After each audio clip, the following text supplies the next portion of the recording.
আসসালামু আলাইকুম। সবাই কেমন আছেন? আশা করি সবাই ভালো আছেন। আমার মাঝে মধ্যেই ঘুরতে যাওয়া হয়। তো আজকে আমি ঘুরতে যাচ্ছি এক্সিবিশনের খুব সুন্দর একটি বাসা। যাকে ঘিরে অনেক রহস্য রয়েছে। যাই হোক এক্সিবিশনের বাসা যাইতে ১ম এ আমাদের নৌকা দিয়ে শীতলক্ষ্যা নদী পার হতে হবে। এই শীতলক্ষ্যা নদীটিও অনেক সুন্দর। আর নৌকা পার হতে আমার ভালোই লাগে। নৌকা জার্নি কার পছন্দ অবশ্যই কমেন্টে বলে যাবেন। যাই হোক বলতে আমরা নৌকায় উঠলাম। নৌকায় ওঠার পর দেখি মাঝি ভাই নৌকায় ওঠা পানিগুলো নৌকা থেকে তুলে ফেলাই দিচ্ছে। দেখতে বেশ ভালোই লাগে।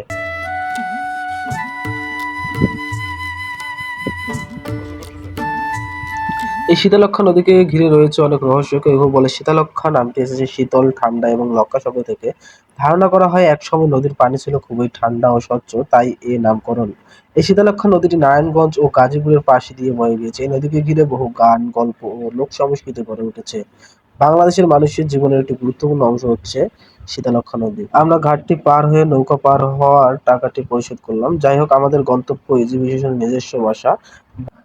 আমরা অবশেষে এক্সিবিশনের বাসাটির কাছে পৌঁছালাম এবং আপনারা এই বাসাটির বাইরের দিক দেখতেছেন। এখন আমরা ভিতরে প্রবেশ করব। আসসালামু আলাইকুম। আমরা এই মুহূর্তে দাঁড়িয়ে আছি হচ্ছে এক্সিবিশনের নিজস্ব একটি বাসাতে এবং বাসাটা অনেক সুন্দর। আপনারা দেখলেও অবাক হবেন। বাসাতে আশেপাশে যদি আপনাদের লোকেশনটা দেখেন সত্যি একদম অমায়িক একটা লোকেশন। অনেক সুন্দর একটি লোকেশন।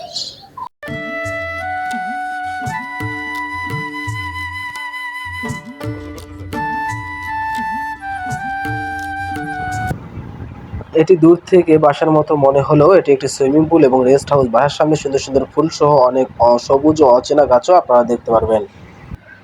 এই সুন্দর বাসাটি দেখতে প্রতিনিয়তই হাজার লক্ষ দর্শনার্থী এখানে ঘুরতে আসে। আপনারাও এই সুন্দর বাসাটি খুব সহজেই দেখতে পারবেন।